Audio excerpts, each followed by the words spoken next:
Kalau Bapak melihat sendiri gimana nih? Pariwisata Indonesia bagus-bagus loh Pak. Emang, Tapi tidak cukup dikenal gimana dong? lo kan udah tahu. Iya gimana dari Komisi 7 gimana nih Ini Mbak, melihatnya? sesuatu itu Mhm.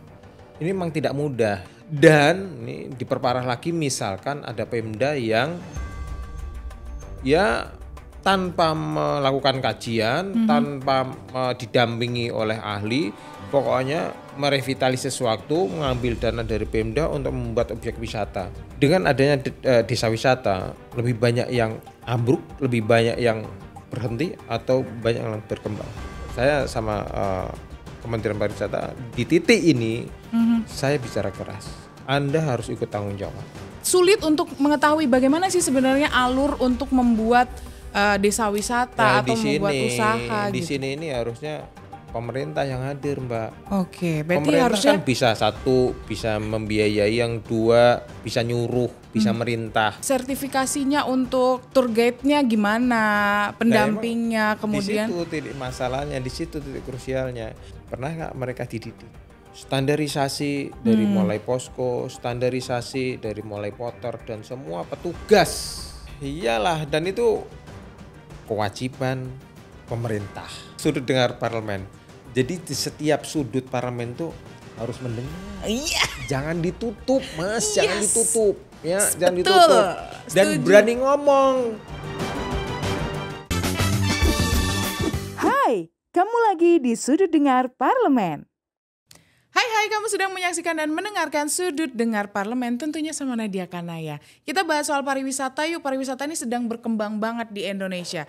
Nadia nggak mau sendirian karena sudah ada Bapak Yoyo Ryo Sudibyo yang merupakan anggota Komisi 7 DPR RI yang sudah hadir di Sudut Dengar Parlemen menemani Nadia. Apa kabar Bapak? Kenapa kok melihat saya seperti itu? Kan saya jadi takut ini loh.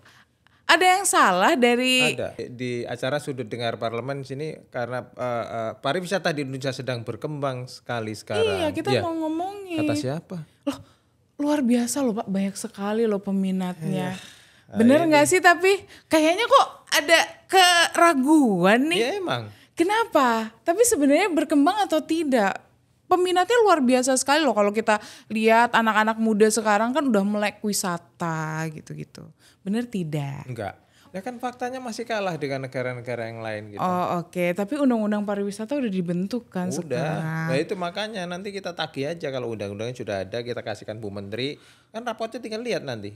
Duit yang dihasilkan untuk negara berapa. Kan ada Oke. hitungannya. Berarti Jangan dilihat sampai dari malah situ. duit yang ke pariwisata berapa, nanti negara dapatnya berapa, tidak ada tumbuh berkembang, kan percuma. Oke. Ini bagus sekali Mbak. Mereknya. Iya itu nggak usah dong, yang itu nanti ada sponsor kalau itu. Bukan, saya ingat mereknya Ronde. Ronde ya. Salah Saya kira Ronde. satu jenis makanan yang Iya. dimiliki Indonesia luar Iya biasa dong. memang Ronde, ini. wedang Cocok ronde. banget kalau di Komisi 7 memang ya Pak ya. Bukan cocok lagi, itu makanan Jiwa. khas di tempat saya. Oke. Dari Dapil 10. 10. Jawa Tengah. Salah satunya Pekalongan ya Iya. kan. Itu saya pernah berada di sana, salah satunya ada Petung Kriono yang sangat terkenal banget. Saya memang mau bilang sebenarnya tempatnya bagus banget, pengelolaannya juga sudah mulai, tapi kayaknya belum terlalu banyak orang yang tahu dan kenal. Nah, kalau menurut Bapak nih, sebagai orang Jawa Tengah aja saya baru sekali datang ke sana. Artinya kan buat memperkenalkan ini harus ada caranya. Kalau Bapak melihat sendiri gimana nih? Pariwisata Indonesia bagus-bagus loh Pak. Emang. Tapi tidak cukup dikenal gimana dong? Lo kan udah tahu. Iya gimana dari Komisi 7 gimana nih Ini melihatnya? Mbak, sesuatu itu ini memang tidak mudah ya. Oke. Ini saya bandingkan aja. Suatu saat saya pernah dikasih oleh negara untuk berkunjung ke Jepang nih.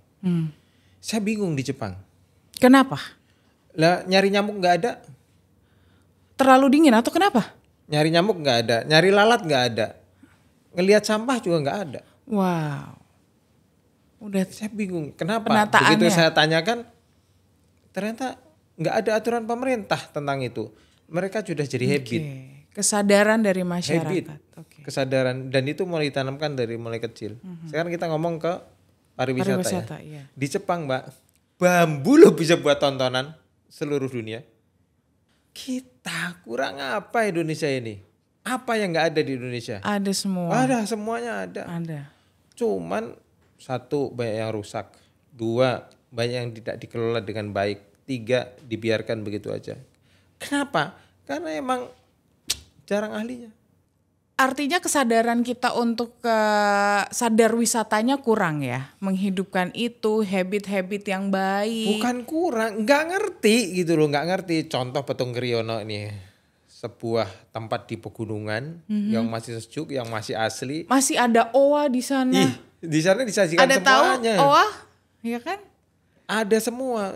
Cuman yang lola profesional nggak ngerti, nggak paham, nggak bagaimana cara men-skill up sesuatu agar bisa mempunyai daya beli gitu loh.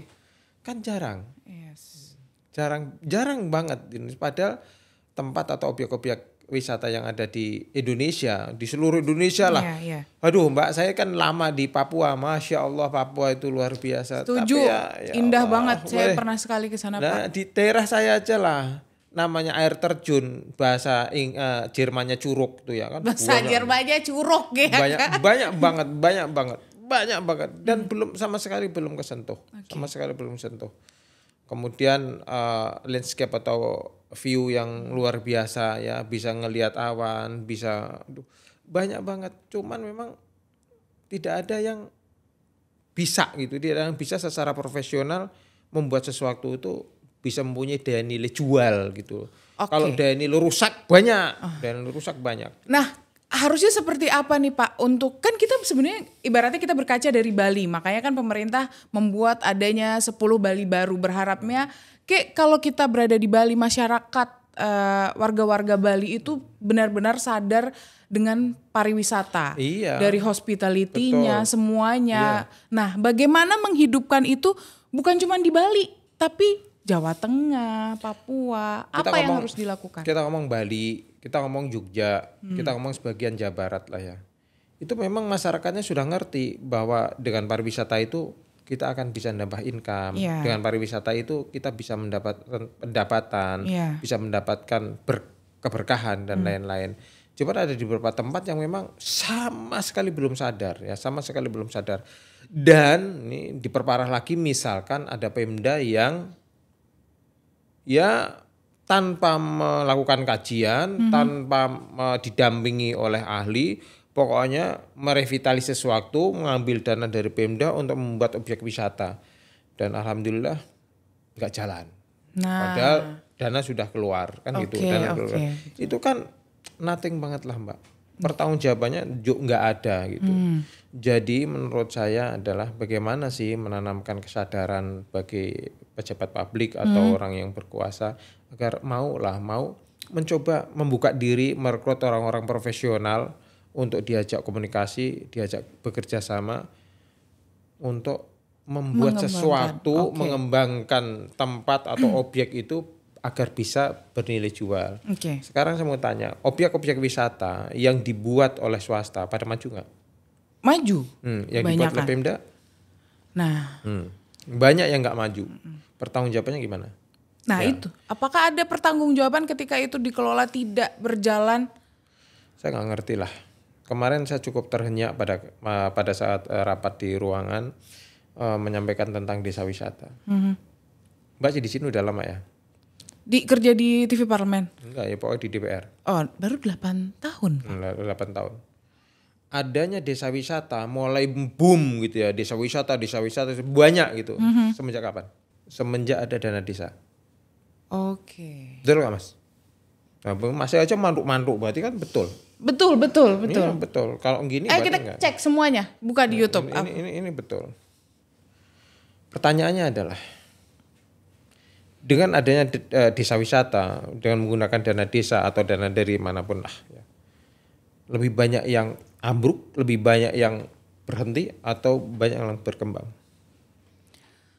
Ini kacamata Iya. masyarakat awam yang beberapa kali saya berkunjung ya, ada sih beberapa yang berkembang. Lebih banyak mana antara yang tutup sama yang berkembang? Berkembang itu masih menghasil. Tutup kan? Siapa yang bertanggung jawab? Ayo Mas, jawab Mas, kamu Mas. Iya Mas. Nah ini kan menjadi problem ya, menjadi problem. Makanya saya sama Kementerian Pariwisata di titik ini saya bicara keras. Anda harus ikut tanggung jawab. Jangan sampai seorang kepala desa atau Pemda sekalipun gitu ya, tidak bisa mempertanggungjawabkan dana yang sudah dikeluarkan itu. Oke. Gitu. Saya pernah Mbak jadi bupati, kepala daerah. Cuman saya coba menekankan kepada diri saya bahwa government yang saya bawa ini harus ada tagline-nya government entrepreneur government. Ya. Artinya adalah bagaimana dana yang kita kelola ini, bisa benar-benar bermanfaat sebesar-besarnya dengan mengeluarkan sedikit-dikitnya. Manfaat yang sebesar-besarnya untuk apa? Untuk kemakmuran rakyat. Untuk apa? Untuk hasil yang lebih gede. Oke. Jangan memanfaatkan dana sebesar-besarnya dan gak jelas pertanggungjawabannya. Kita masih mau membahas soal pariwisata, masih mau membahas soal desa wisata. Sebenarnya harusnya seperti apa sih untuk mengembangkan desa wisata? Karena kan kita kalau mau ngomongin bentuk secara global, mau menampilkan 10 destinasi wisata baru kan dimulai dari tingkat-tingkat terkecil di suatu daerah kan Pak. Dari desa wisatanya terutama. Bagaimana bisa ada muncul desa-desa wisata di beberapa tempat, perizinannya gimana? Kemudian pengelolaannya gimana? Gimana caranya untuk bisa berkembang? Apakah melibatkan masyarakat di wilayah tersebut? Kita jawabnya nanti Pak di segmen kedua, jadi jangan kemana-mana, tetap di Sudut Dengar Parlemen. Hai, kamu lagi di Sudut Dengar Parlemen. Kembali lagi di Sudut Dengar Parlemen tentunya sama Nadia dan Pak Yoyo. Kita membahas pariwisata yang seru banget ya, panas banget di sini nih. Tiba-tiba jadi bersemangat satu studio kalau kehadiran Bapak ini ya kan. Pak Yoyo gimana nih kita membahas lagi soal desa wisata. Sebenarnya desa wisata tuh gimana awalnya? Perizinannya kan nggak mungkin juga tiba-tiba langsung hadir. Pasti kan ada kayak seleksi atau pembahasan terlebih dahulu lah untuk menghidupkan desa wisata ini. Kemudian ketika tutup, ya berarti ada salah di proses awal kan? Harusnya. Oh harusnya. Faktanya? Sebenarnya harusnya mekanismenya seperti apa untuk? Iya, seharusnya kan ada mekanismenya ya. Iya. Minimal nih ya, misalkan ini ada tempat nih, sebuah bukit misalkan ya. Dia harusnya ya diajukan dulu, diajukan apakah ke Pemda, apakah ke kelurahan atau kemana, ke pasar lah ya. Dan di situ nanti ada pastinya harus ada pengecekan nih, ada studinya, ada kajiannya. Ini merusak lingkungan enggak? Terus ini benar-benar layak huni, layak jual enggak? Potensi enggak? Ini berkelanjutan enggak? Dan lain sebagainya.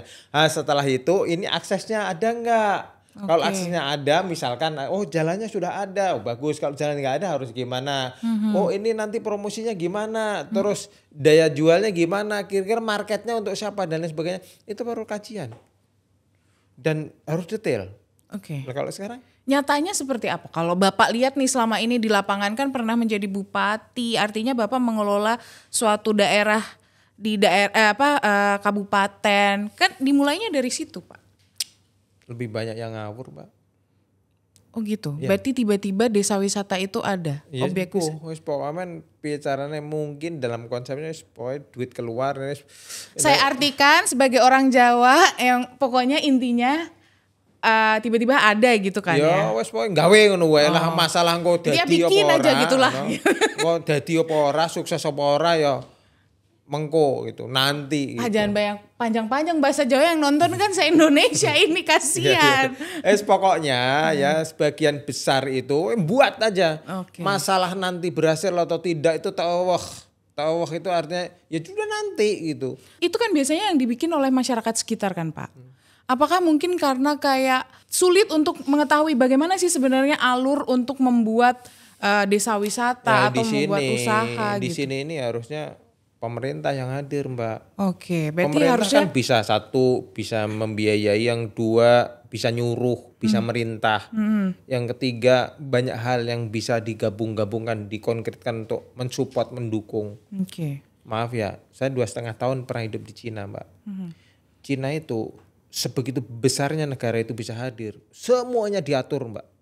Semuanya diatur. Ini lebih sinting lagi kalau di Jepang. Jepang lo cat rumah lo diatur Mbak. Cat omah itu diatur. Omah itu artinya rumah ya. Rumah. Cat rumah itu bisa diatur di Jepang. Warnanya itu sama gitu. bukan satu desa, satu kota, satu wilayah itu.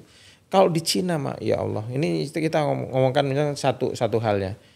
Orang mau buat sesuatu itu sudah diperhatikan oleh pemerintah. Oh ini misalkan kurang mesin, dikasih mesinnya. Oh ini jualnya masih bingung nih, dikasih tempatnya. Oh ini kira-kira harus mendatangkan orang-orang dari luar, dikasih promosinya. Aduh banyak hal lah. Lagi ini kalau di Indonesia kan misalkan desa-desa wisata itu siapa sih Mbak? Kan orang-orang kampung, orang-orang desa yang buat itu. Kebanyakan kan benar-benar anak-anak desa, Karang Taruna, kelompok-kelompok pemuda dan lain sebagainya itu kan pokoknya ke kampung, ke desa, di kampung kemudian didukung oleh desa, didukung oleh beberapa orang kemudian membuat gitu aja. Ini kalau pemerintah di situ tidak hadir, wassalam Mbak. Berarti artinya ini apakah ada Kementerian Pariwisata selama ini belum cukup tanggap dengan kondisi secara langsung di daerah? Kalau memang daerah-daerah ini punya potensi. Tanggap sih sudah, tapi kurang detail aja lah, kurang detail dan kurang masuk. Oke, kalau mau kita memperbaiki, ini kan desa wisata sudah banyak nih Pak. Jangan sampai dia cuman hadir kemudian hilang. Apa yang harusnya action yang harusnya diambil oleh pemerintah untuk bisa memperbaiki kondisi ini untuk saat ini? Dari saya ya. Iya. Kan ini sudah terlanjur ya Mbak. Terlanjur banyak desa wisata ada di mana-mana. Ada yang sudah menghasilkan, ya. Ada yang baru mau tumbuh, ada yang sudah tumbuh, ada yang sudah pingsan, ada yang sudah mati. Nah, ini harus dipertanggungjawabkan semuanya nih. Apa yang harus dilakukan oleh pemerintah dari masing-masing bagian tadi, saya kira ada jurusan lah masing-masing ya. Misalkan kalau memang sudah menghasilkan, bagaimana agar terus supaya menghasilkan dan berkembang pesat. Oke. Kalau yang baru mau mulai, ya udah ini harus hati-hati nih. Apa yang diberikan, apa yang harus disupport. Nah ini harus pemerintah. Oke. Nah orang sopo, kalau enggak siapa? Iya. Lah terus kalau yang misalkan udah jalan tapi belum menghasilkan, ini kan treatmentnya beda lagi. Apa yang harus dilakukan? Ini treatment beda lagi. Lelek wes pingsan, ini kan harus disehatkan Mbak. Ya. Apa yang harus dilakukan? Lelek wes mati, ini harus ada tanggung jawabnya nih. Lebih berat lagi itu. Oh iya, Oh iya. harus ada tanggung jawab lagi. Oke ya. Oke. Terus apa harusnya? Ini ada kan di Undang-Undang Pariwisata ini juga membahas terkait ini kan ya Pak? RUU Desa Wisata ini baru mau kita munculkan lagi Pak. Baru kita munculkan khusus fokus di desa wisata. Ya. Oke. Desa wisata. Karena harusnya kalau ini berhasil semua ini, saya nggak bisa bayangin bagaimana peningkatan ekonomi di tempat masing-masing kalau misalkan desa-desa wisata ini benar-benar hidup semuanya. Kemudian kalau kita mau membahas desa wisata sedang dibahas dengan 10 Bali baru ini gimana? Apa kabar? Apakah sudah ada pembahasannya kembali ataukah masih berjalan? Bali baru itu jangan samakan dengan dengan desa wisata. Kalau Bali baru memang konsep untuk jual ke internasional tuh Mbak. Jadi emang ya penanganannya kan juga beda. Tapi sedang berjalan kah Pak? Masih berjalan kah Pak? Ya kalau Bali baru memang kan concernnya ke situ. Moga-moga Ibu Menterinya nyambung aja. Nyambung untuk benar-benar mencurahkan semua fikir, sumber daya, semua kekuatan ya dicurahkan ke sini. Sejauh ini Bapak melihatnya sedang berjalan? Ini lagi lah Dongkrak lagi? Iya dong. Oke. Minimal kayak Pak Sandi lah. Kalau syukur-syukur bisa lebih gitu loh. Oke. Pak Sandi itu hari-hari kan saya tahu lah. Keliling terus dan bukan ke luar negeri. Oke, semoga Ibu ini juga keliling juga di Indonesia Ya, buat harus, mengembangkan harus, pariwisatanya harus, ya kan. harus. Karena ada Danau Toba dan yang lain-lainnya kan Mbak, banyak. Oke. Tapi di sisi lain kita berkaca ke beberapa bulan yang lalu terkait yang Julian Marins, pendaki di Rinjani yang tewas di sana, Pak. Masyarakat banyak melihat ke Indonesia bagaimana pengamanannya, padahal wisata ekstrim ini, adventure tourism ini lagi digemari. Ya kecelakaan itu kan bisa terjadi di mana aja Mbak. Oke. Turu iso mati, lungguh ini lo kolap iso. Iya Ya, betul. kalau naik gunung misalkan terjadi kecelakaan ya memang. Tapi kan yang dilihat kan kayak faktor, oh ini kayak sertifikasinya untuk tour guide-nya gimana, pendampingnya, kemudian di situ titik masalahnya, di situ titik krusialnya. Loh saya itu tiap bulan loh Mbak naik gunung, pasti muncak. Nah orang muncak itu saya tiap bulan sekali minimal tuh rasanya itu kayak ada yang kurang lah. Oke, nggak lengkap ya. Yes. Nah gimana Bapak melihatnya itu? Kalau ketemu-ketemu kayak tour guide ini, pendamping? Sudah ada namanya porter, sudah ada namanya itu pos-pos di situ tuh sudah ada. Dan itu tersertifikasi? Waduh saya nggak tahu ya Mbak, nggak ngerti saya nggak pernah tanya. Kamu sudah tersertifikasi belum? Nggak pernah tanya ya, nggak pernah tanya. Ya yang jelas di situ ada komunitasnya. Yang jelas di situ ada kantornya, berarti kan resmi, ya, berarti resmi. Nah ini cuman pernah nggak mereka dididik?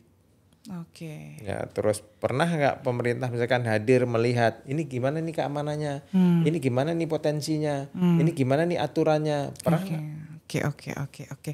Kita masih mau memperdalam lagi nih. Berarti artinya pemerintah ini kan dalam skala besar dong, Rinjani, ya kan? Yeah. Nasional dong. Belum ada kehadiran pemerintah untuk memastikan lokasi itu amankah, bagaimana dengan potensi kelengkapan sarana dan prasarananya mungkin yang ada di situ. Kita bahas nanti ya di segmen ketiga, di segmen terakhir. Jadi jangan kemana-mana, tetap di Sudut Dengar Parlemen. Hai, kamu lagi di Sudut Dengar Parlemen. Kembali lagi di Sudut Dengar Parlemen, masih sama Nadia Kanaya dan Pak Yoyo nih di segmen terakhir ya kan. Baru kali ini kita membahas pariwisata, saya dor gitu ya kan. Pak itu gimana? Kita lihat Rinjani ini skalanya nasional, internasional, bahkan semua masyarakat apalagi pecinta adventure tourism tuh kayak melirik nih. Tapi kalau kita berkaca dari peristiwa yang kemarin, kayak mereka kayak berpikir, oh ini ternyata benar ada yang pendampingnya, tapi kelengkapan dari pendamping itu ya memang nggak siap. Ya, jadi kalau naik gunung, karena saya juga pecinta naik gunung juga, saya juga pemain trail run juga Mbak. Ya di sana ada komunitas porter ya, di sana ada poskonya. Itu bagus ya sebenarnya menghidupkan masyarakat sekitar. Bagus banget, waduh gila itu bagus banget, tumbuh berkembang semua sektor di situ, ada penginapan dan lain sebagainya. Kurangnya apa? Cumannya apa ini? Pendidikan? Iya. Ya porter itu kan harusnya dididik toh Mbak. Bagaimana seseorang porter? Porter itu kan bukan kuli bongkok itu apa sih? Sing tukang manggul-manggul tok itu kan. Yang bawa sayur termasuk gitu. menjaga keselamatan orang yang dibawa. Nah, Kementerian Pariwisata pernah didik mereka nggak untuk menjadi dalam tanda kutip ya SAR? Oke. Kan harus dididik. Dalam ketinggian berapa, misalkan ada orang yang kedinginan itu apa namanya? Hipotermia. Kena hipo dan lain sebagainya, bagaimana penanganan pertama dan lain sebagainya. Saya berkali-kali naik gunung ya Mbak. Ya memang ada kewajiban harus bawa ini. Tapi pernah nggak mereka dididik secara formal loh, secara resmi loh. Kemudian perlengkapan yang lain, misalkan perlengkapan ada insiden, perlengkapan tali, perlengkapan dan kalau misalkan ada di puncak itu misalkan ada angin yang kencang, apa bilangnya? Apa? Anak gunung. Badai yang sering ada badai atau 100 buat kamu. Dan lain sebagainya. Ada nggak itu pernah Kementerian Pariwisata mendidik porter ini yang berada di seluruh Indonesia lah, nggak usah di Rinjani memang ya udah terkenal internasional. Yang ada di Jawa, Sumbing, Merbabu, Selamat dan lain sebagainya. Ya, betul. Pernah nggak? Saya belum pernah ngedengar bahwa Dinas Pariwisata ada mendidik mereka dari A sampai Z. Nah ini apakah Bapak suarakan juga nantinya kalau harusnya memang ada standarisasi, harusnya tapi ada. alhamdulillah Mbak belum saya suarakan nih. Belum. Karena nggak ada yang buka. Ya kemarin waktu Rinjani lagi rame-ramenya itu kan kita mau digugat tuh. Ya cuman di posisi itu aja. Tapi alhamdulillah lah sampai sekarang kan sudah nggak ada. Tapi saya ini pas lagi di podcast ya meminta agar benar-benar Kementerian Pariwisata itu cobalah standarisasi dari mulai posko, standarisasi dari mulai porter dan semua petugas wisata yang berada di seluruh gunung di Indonesia ini agar ada standarnya. kalau saya kan mantan tentara Mbak ya, minimal ada protape lah, peraturan tetap. Oke. Itu harusnya ada. Pak, evaluasi dari kejadian Julian Marins kemudian nggak lama lagi ada juga kan peristiwa yang serupa gitu. Apa dari Kementerian Pariwisata kah? Apa yang menjadi evaluasi ini? Karena ini bukan Indonesia saja yang melihat, tapi dunia melihat ke Indonesia. Orang Malaysia yang waktu itu ya. Ya, gimana Pak? Ya saya kira pemerintah harus cepat tanggap nih, karena ini kan lagi up banget nih ya. Mungkin sebentar lagi di Toba itu kan ada trailan dunia juga, dan saya daftar juga itu, ya saya ikut juga. Waduh. Kemudian Muncak itu kan kalau lagi weekend kan sampai macet-macet itu. Betul. Itu kalau nggak segera pemerintah ambil langkah mendidik, kemudian menyiapkan. Ya melatih, mendidik dan menyiapkan segala sesuatu yang berhubungan dengan keselamatan. Yes. Nanti kalau ada apa-apa lagi jangan jadi pemadam kebakaran. Jadi itu ya, berarti pemerintah memang harus cepat-cepat melakukan evaluasi karena memang ya kalau kita memang menginginkan Indonesia ini berkembang dari sektor pariwisata harusnya sudah dimulai dari masyarakatnya, dari pemerintahnya juga sadar wisata itu, memberikan hospitality, pelayanan dan yang lain-lainnya ya kan Pak?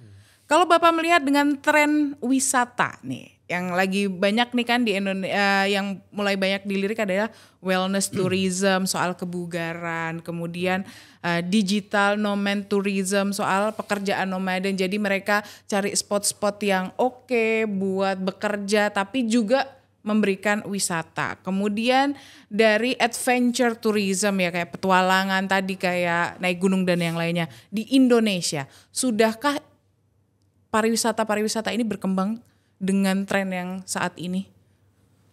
Melihatnya Bapak seperti apa? Belum. Potensi itu gila nih Mbak di Indonesia itu. Gila nih itu maksudnya itu banyak, mengerikan. Banyak banget, terbuka banget. Tapi belum di skill up aja. Dan ini tanggung jawab pemerintah dong, tanggung jawab Kementerian Pariwisata. Dengan potensi hampir di semua titik sudut di seluruh Indonesia, dari Sabang sampai Merauke itu kan ada. Ini harus benar-benar dipikir, disiapkan secara jernih, kerja keras agar supaya bisa dibuat lah, bisa di skill up agar menjadi daya gunanya itu lebih dan bisa menghasilkan untuk tempat wisata.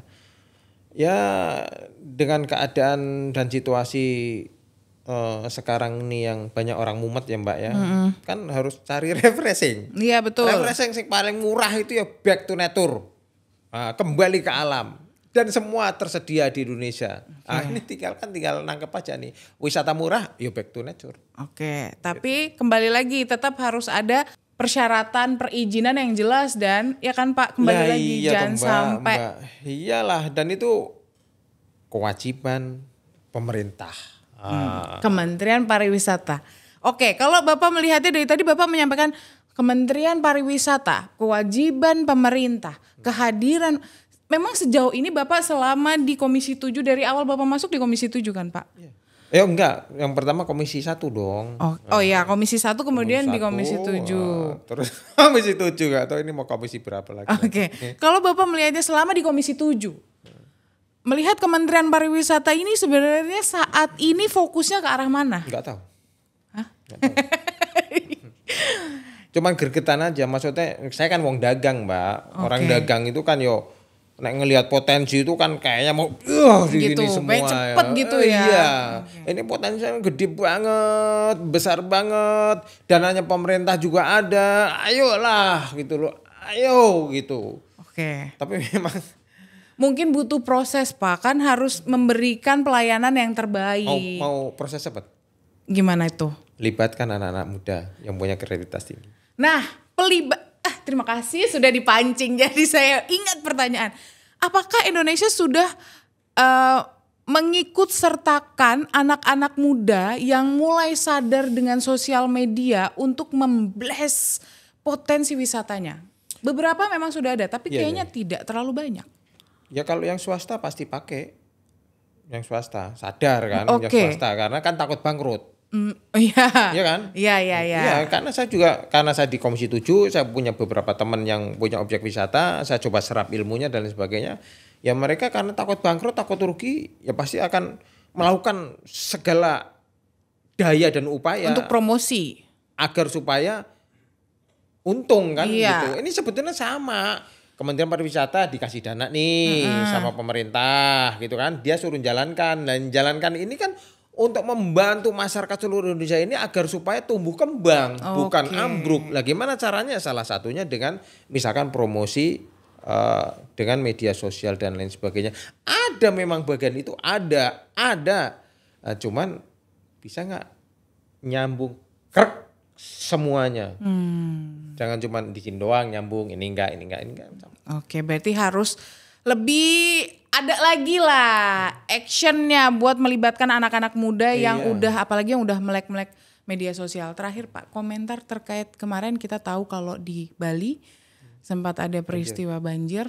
Nah, Bapak tahu kalau di situ adalah potensi, bahkan Indonesia ini dikenal dengan Balinya. Dan di situ banyak sekali turis-turis yang sedang berwisata. Bagaimana Bapak melihatnya ini? Saya cukup kaget ya Mbak, Bali bisa banjir bandang gitu, walaupun di beberapa titik sudah jadi langganan kayak di Jakarta misalkan, ada di beberapa titik kan masyarakatnya udah biasa lah gitu. Cuman Bali kemarin tuh dahsyat menurut saya. Bali itu kan ada pecalang Mbak. Bali itu masyarakat tradisionalnya sangat ngerti alam itu menghidupi. Yes, setuju. Sangat ngerti, sangat paham. Ini kenapa bisa terjadi gini? Ini pasti ada something ini. Saya takutnya Mbak, masyarakat tradisional Bali, masyarakat asli Bali sekarang sudah tidak berkuasa dan tidak punya daya. Ini mengkhawatirkan dan ini mengerikan bagi saya. Saya paham masyarakat tradisional Bali begitu benar-benar mencintai alam. Mereka paham bahwa alam menghidupi mereka, mengasih rezeki mereka, dan itu dipegang teguh loh oleh tradisi masyarakat adat Bali. Kok sekarang bisa terjadi gitu? Pasti ada something. Berarti harus ada menurut saya harus ada investigasi ini. Apa yang rusak? Apa yang nggak benar? Babat itu. Benahin itu. Baik. Dari saya Yoyo Risudi Pak. Matur nuwun. Belum saya closing Bapak udah dada. Kan saya dulu yang closing. Terima kasih Pak Yoyo ya, sudah mampir di Sudut Dengar Parlemen. Semoga nggak kapok ya. Mau saya undang lagi ya. Tulisannya Sudut Dengar Parlemen. Jadi di setiap sudut parlemen tuh harus mendengar. Jangan ditutup Mas, jangan ditutup. Ya, jangan ditutup. Dan berani ngomong. Kan parle, kan tugasnya mau ngomong tok ya Mbak. Orang macul, orang ngaret loh, ngomong tok. Mewakili masyarakat. Lah, ya menyuarakan kebenaran lah. Iya, gitu ini aja. Boleh di closing ini. Terima kasih ya Pak Yoyo sudah mampir. Kita ketemu lagi nanti, kita undang lagi Pak Yoyo, seru banget ngobrolnya ya. Terima kasih yang sudah mendengarkan dan menyaksikan Sudut Dengar Parlemen. Akhir kata Nadia Kanaya, Pak Yoyo dan kerabat kerja yang bertugas undur diri. Terus saksikan Sudut Dengar Parlemen. Bye.